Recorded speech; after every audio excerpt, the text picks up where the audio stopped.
We begin our working day and operational information from ATO area. Deputy Chairman of Deputy Spokesman Volodymyr Polyovyi from National Defense and Security Council.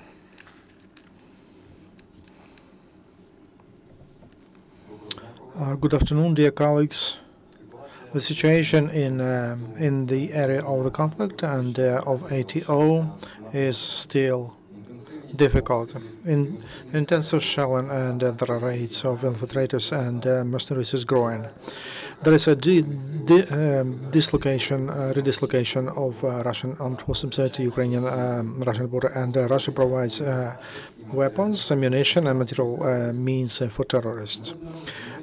Many times we informed you about abusing Ukrainian border by columns of equipment or other ammunition from Russia. That is an open aggression against Ukraine. Here's some pictures, and they were assessed by experts. Here's the picture number one.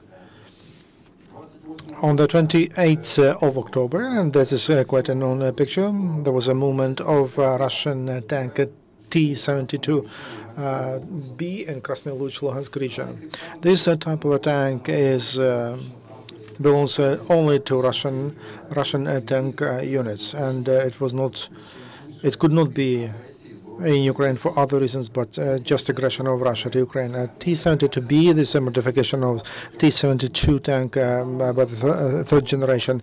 This sample has a new dynamic protection contact, and we can see this on this picture. Also, an improved system of management, fire management, and a new radio set and a new engine.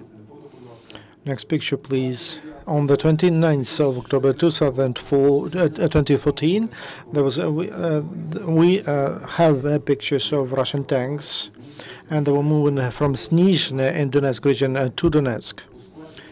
This column also had tanks T-72. Also, a picture from October 29th in an anthracite city in Luhansk region. And here we have a column of armed vehicles of Russian Federation. And there are tanks T-72 and armored personnel vehicle. Soldiers are dressed in Russian uniform and also without insignia. Now, traditionally, about the situation in the east of Ukraine, during the last day, the most difficult situation was near Debaltsevo. That's where there is the highest number of shelling of our positions, upon our positions, and near Orlovo-Ivanovka, in Shakhtarski district, terrorists 2 times they shelled with mortars upon our positions, and from the shelled secret place, they were attacking a column. There were some losses, but our militarymen fought off. Near in Artemsky district, terrorists shelled with a grad system and small arms. There was shelling in Nikishino and near Yanakio and Dzerzhinsky. The enemy was shelling our position in Luhansk region, in Mius village, and near Chernuhina, that is a Popasna district. In Donetsk region, during the last day, defenders of Russian airport, they were shelled 2 times with mortars, and they fought off the enemy. There is a strategically important facility. They received additional means to destroy enemy under any weather conditions and any time of the day. With from artillery and mortars, they shelled positions of ATO near Avdiivka, Piske, Krasnogorivka, Marinka, near a dam in Peromaisk, Yasenovata district. Our mortar crew got into a trap. Then an additional group helped them to get out. In Luhansk direction, the most difficult situation is Stanitsa Luhansk, and Luhova. Our military stood against snipers and from reactive system of Grad. On Pervomaysky direction, there was a shell in near Sokilniki, Novodarsky district near Kirovsk, and on the right bank of Siversky Donetsky River, near village Trokhizbenka, terrorists fired with tanks, mortars, and small arms. On Mariupol direction, the Russians continued intelligence. They used drones near Sartana. Terrorists with mortars, they shelled upon our checkpoints near Renitne, Pavlopol, and Novogrigorivka. As a result of those clashes during the last day, 7 Ukrainian militarymen died and 10 were wounded. President of Ukraine, Petro Poroshenko, gave state orders to 8 militarymen who were like heroes during the defending Ukrainian territory. 169 were granted with orders posthumously. The order for courage third level, third rank, Alexei Globenko posthumously received it, and during the search for the pilots and the plane, the group started a battle with enemy forces, and Globenko destroyed an armored vehicle and 2 terrorists. As a result of a shell explosion, he was killed. Order for courage, Dmitro Gorodenko received it, and his group, during the intelligence near Vrosivka, they destroyed well-armed fire unit of enemy, and they gave information to our artillery. Order of Bohdan Khmelnytsky, third rank, it was given to Alexander Beloborodko. After he was wounded, he was managing his unit during vacation of the wounded from the area of artillery shelling. He took away the column to Ukrainian territory.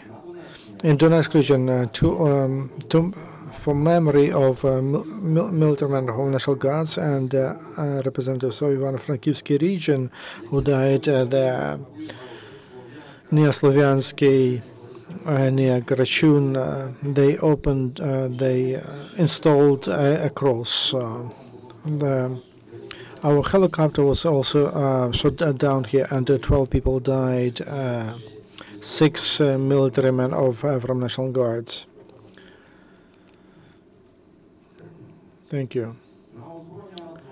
For National Guards, they receive different equipment, vehicles, armored vehicles, and tanks. And from the state budget, we bought more than 1,000 units of vehicles, 40 BTR 4-year, and also we continue purchasing a BTR 3-year one.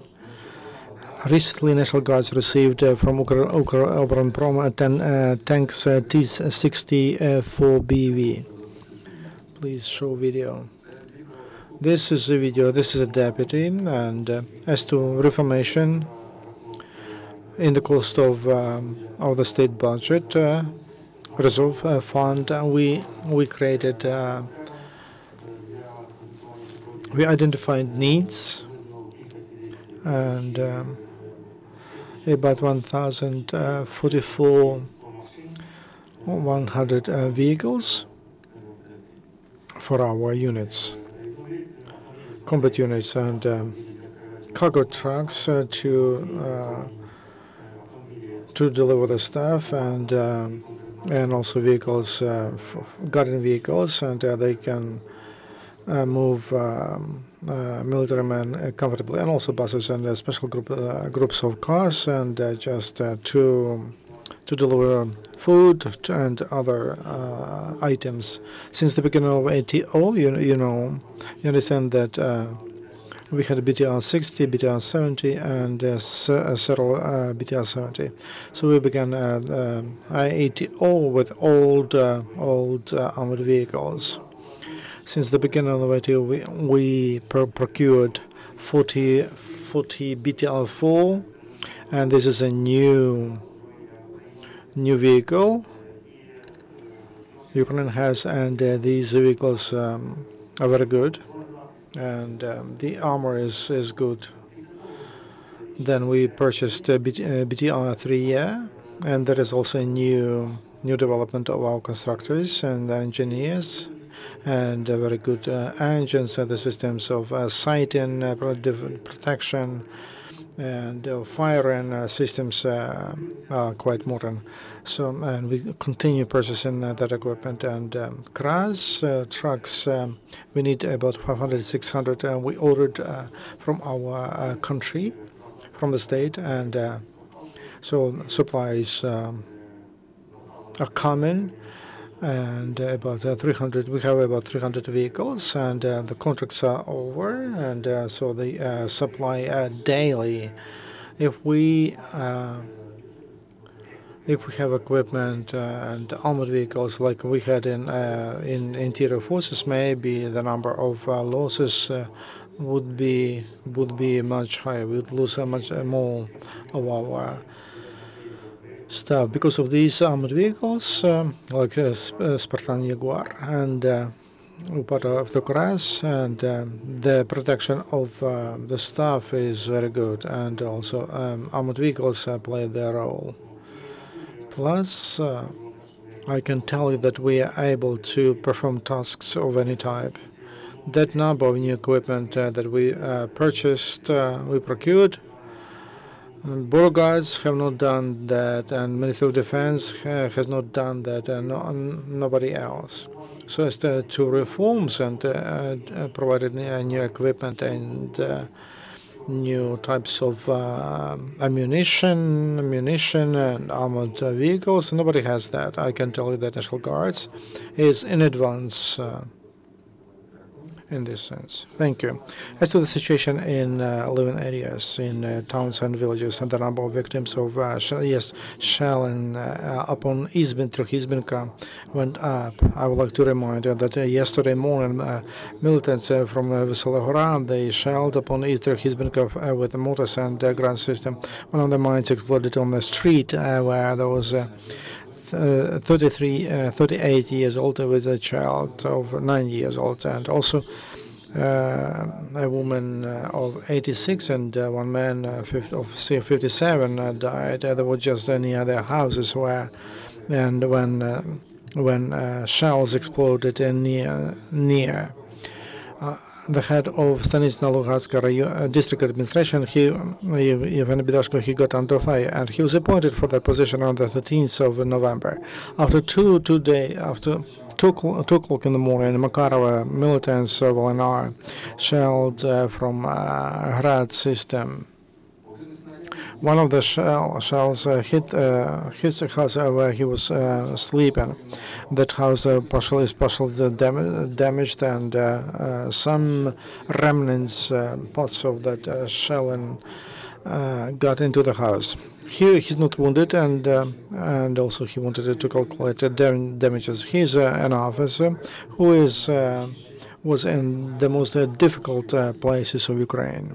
He's a former officer of police in Kyiv, Donetsk region, because of artillery shelling upon a mine. Komsomol Donbass, a terrorist. Because of a miner died, and 2 more wounded. Residents of Kramatorsk, Donetsk region received 26 tons of humanitarian aid on liberated territories. The aid was provided by State Source on emergency. 2 trucks with food and first need items were bought in the cost of the government of Ukraine to provide the first needs of people. Now humanitarian aid is unloaded to storage facilities, and then then they will hand out that assistance to residents. And into the Donetsk and Luhansk region, the emergency service delivered more than 400 tons of food and items. This is the video for you.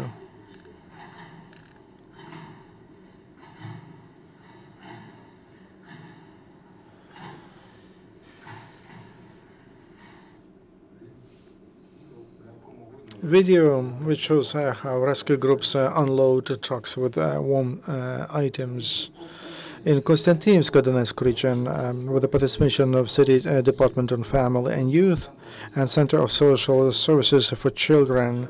They started a humanitarian project supported by USAID started to work, and with the support of Czech humanitarian organization, A Man in Trouble. IDPs can apply to them to get full documents and to receive money assistance, and they can get medicine, heaters, food for babies. 73 of such people applied. The work continues, and as to international support, before G20 meeting in Australia, in Russian media, they published one more fake.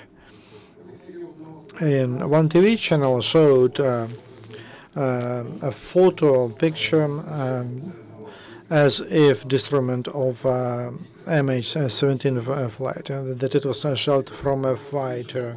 That fake was in 30 minutes. That was a counterfeited fake picture, and you can get that information in Facebook, for example.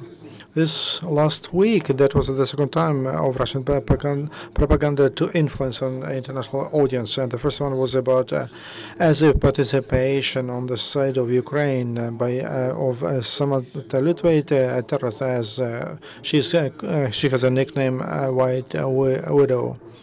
And Russian inventions or fakes don't work on Ukrainians. They started to brainwash foreigners. In the West, mass media more and more, they show what Russian propaganda does, and even in Russia, some media they deleted the publication of that fake picture. European Union continues to use all democratic instruments and sanctions in order to achieve a political solution of the situation in Ukraine. President of European Council, Mr. Rompuy, he told that during G20 summit, Russia must stop providing weapons and people to Ukraine and pull back those who are there. As he says, the European Council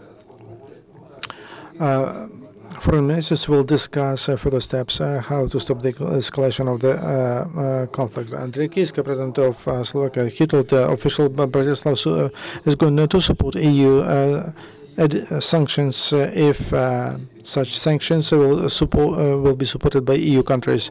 Minister of Defense of Estonia, Sven Mikser, believes that at the background of this crisis in Ukraine, NATO should use the policy of power against Russia.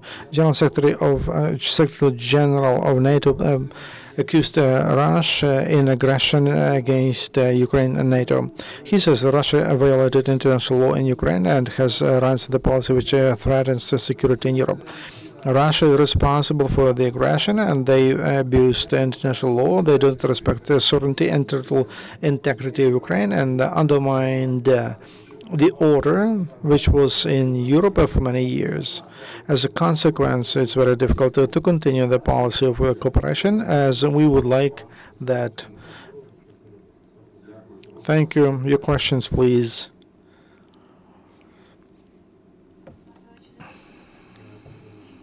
Seven died. All of them died in Debaltsevo? No. They died because of shelling and also two infiltration attacks I informed you about near Donetsk and near Pervomaisky. There is information about that Orlovka is under shell and a family died there. Because do you have any information about that? Thank you for your question. Shelling upon different towns and cities take place every day, and it proves that there are mercenaries from Russia. It's not their territory, so that's why they are shelling. And we'll try to get information about losses among civilians, and I hope that next week we'll give you a broad picture among civilians who were shelled by terrorists. How would you OSCE made a statement, and they say Ukrainian and Russian military agreed on pulling back their forces in Donbass. What's your comment? There is a statement from representatives of OSCE who participate in the work of a joint contact group, and which includes Ukrainian militarymen and Russian militarymen. And the goal of Ukrainian policy in the east is not to capture Donetsk or Kuban or Moscow, but to set peace. We welcome any contact which can bring to a ceasefire. Now it's just draft agreements. They are not agreed by the parties, and we hope that that positive trend will continue. One more question. Will you provide to policemen who in ATO, will they receive a status of ATO? Thank you for your question. Yes, of course. There is a procedure prescribed by the state, and also legislation that regulates the process. According to that legislation, police forces that participate in ATO operations, they will get that status. I mean, policemen that patrol in Mariupol or in Kramatorsk. That depends whether that concrete administrative unit is it a part of ATO. So there is legislation, and there are certain procedures, and people get their status according to that procedure. Any more questions? If there is no question, then we are done for today. Thank you.